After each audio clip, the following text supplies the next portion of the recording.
Benny Andersson, born on December 16, 1946 in Stockholm, Sweden, is the unsung genius behind the sound of one of the most iconic pop bands in history, ABBA.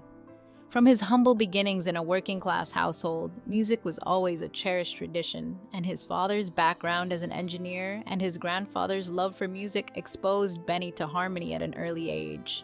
At just 6 years old, he began learning the accordion, which led to an obsession with melody and musical structure. Unlike many musicians, Benny was never driven by a desire for fame, but by a need to understand music on a deeper level.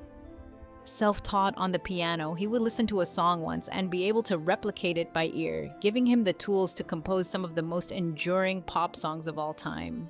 The musical brain of Heap Stars. By the age of 18, Benny was already making a name for himself in the Swedish music scene as a member of the band Heap Stars. With his arrival, the group's sound evolved, and they began producing hits like Sunny Girl and Wedding, songs Benny wrote himself. This early success revealed his natural gift for melody, songwriting, and studio arrangements. Benny's ability to transform simple ideas into memorable tunes made him the band's musical heart and laid the foundation for his future work. His keen ear for musical arrangements and commercial understanding also began to grow, preparing him for a much larger journey in music. At this point, Benny was not yet the international sensation he would later become, but his potential was already clear. The meeting that changed everything. In 1966, Benny met Björn, a member of the folk pop group the Hootenanny Singers, at a party where they immediately bonded over their shared love for harmonies and intricate arrangements. Their musical partnership blossomed, with both of them writing together and experimenting with various styles. Benny's deep emotional connection to melody complemented Björn's witty, often sharp lyricism. As their creative collaboration deepened, they found kindred spirits in two talented female vocalists, Agnetha Falskog and Anni-Frid Lyngstad, who had been successful in their own right before joining the group. Their combined talents formed the basis of what would eventually become ABBA. Despite the awkwardness of their lengthy band name, their chemistry was undeniable, setting the stage for something truly special. Eurovision and the birth of ABBA.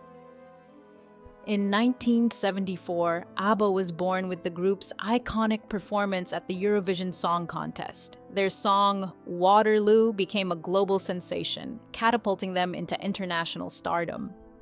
Following this victory, they simplified their name to ABBA and were soon on their way to becoming pop royalty.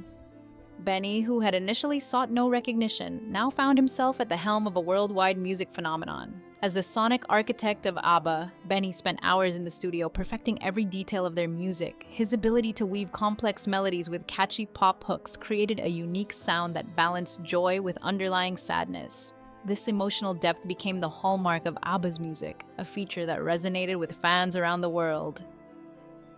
The genius behind ABBA's timeless sound. Benny's contribution to ABBA's success was more than just his role as a band member. He was the mastermind behind the emotional complexity of the group's sound. While Agnetha and Frida dazzled the audience with their vocals and Björn wrote lyrics that tugged at the heartstrings, it was Benny who sculpted the musical landscape. Songs like Fernando and Knowing Me, Knowing You carried an emotional duality, a joyful exterior with sadness simmering beneath the surface. Benny's meticulous attention to detail in the studio meant that every note, every pause, every arrangement was crafted to evoke feeling. His approach to songwriting wasn't about following trends, but creating timeless music that could stand the test of time. The band's personal struggles and growing tension. Despite their unparalleled success, ABBA's internal struggles began to surface during the late 1970s. The first major crack appeared in 1979 when Björn and Agnetha, once a couple, divorced. While the group's professional life tried to continue without disruption, there was an undeniable shift in the dynamics. Then, in 1981, Benny and Frida followed suit, ending their own relationship.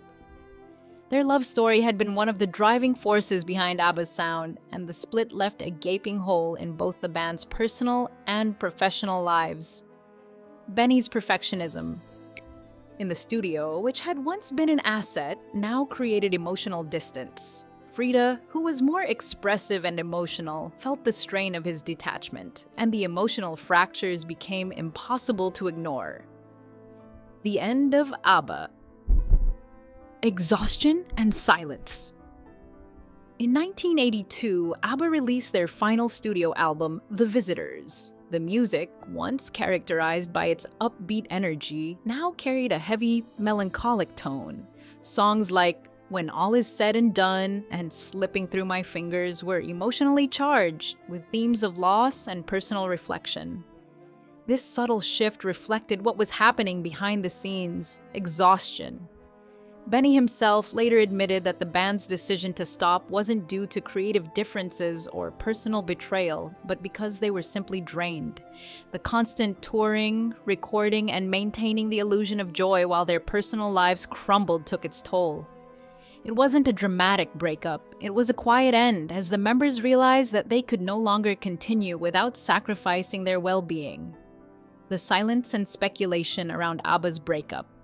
For over 40 years, ABBA's breakup remained shrouded in mystery. Unlike many bands that went out with a public farewell, ABBA simply faded into the background. Their final single, Under Attack, was released in 1982 and failed to make a lasting impact. The absence of the band sparked countless questions. Why did they stop when they were still at the top?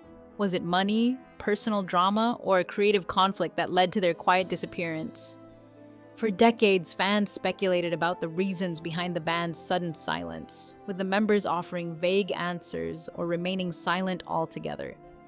The speculation became part of ABBA's mystique, with the perfect pop group simply vanishing without explanation. Benny's confession. Emotional collapse, not betrayal. In November 2024, Benny Andersson broke his silence, offering fans the truth they had longed for. In a candid interview, Benny admitted that the band's dissolution wasn't due to betrayal or creative differences, but to emotional exhaustion. "We were exhausted," he explained. "The music was starting to feel unnatural. We needed to stop to preserve ourselves." His words shattered the mystery that had surrounded the band's breakup for so long. It wasn't a dramatic, public event, but a quiet collapse from within. The band's members, despite their immense success, were drained from years of performing, recording, and living under the weight of personal issues. Benny's honesty provided the closure that fans had long awaited, allowing them to finally understand the reasons behind ABBA's end. The final years. A quiet healing process. After ABBA's split, Frida embarked on a different journey, one that few could have predicted. She married Prince Henrik Royce in 1992, becoming part of European royalty. Life in a Swiss castle was a far cry from her days as a pop princess, and the rigid expectations of royalty didn't sit well with her free-spirited nature. Her personal struggles deepened in 1998 when her daughter, Anne-Lisa, tragically passed away in a car accident. This loss shattered Frida, and she retreated from the public eye to grieve in silence.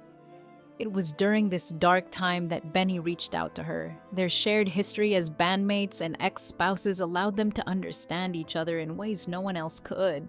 Their quiet reconnection offered some comfort in an otherwise painful period. The unexpected return. ABBA reunites. In 2018, ABBA made an unexpected return to the music world, recording 2 new songs after decades of silence. This announcement stunned fans, signaling that the band was not entirely done. In 2021, Benny and Björn completed a full-length studio album titled ABBA Voyage, and Benny took full control of the production. However, it was the performance model that truly redefined ABBA's legacy.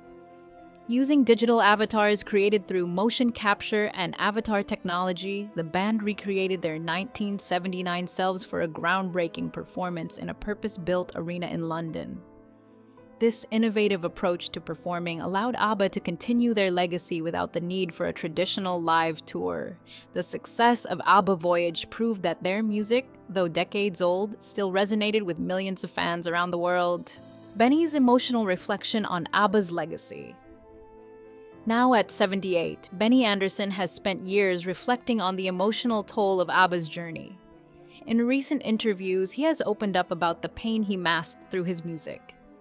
"I gave my best lines to songs, not to the people who needed to hear them from me," he once said, a statement that redefined his role in the band. Benny wasn't cold or distant. He was afraid. Afraid to confront the emotions that fueled the band's music, afraid to face the heartache that often lay beneath the surface of their songs.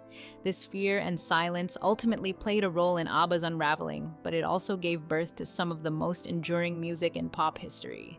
Benny's honesty in recent years has allowed fans to understand ABBA's true legacy, not as a perfect group, but as a collection of flawed individuals who gave everything they had to their music.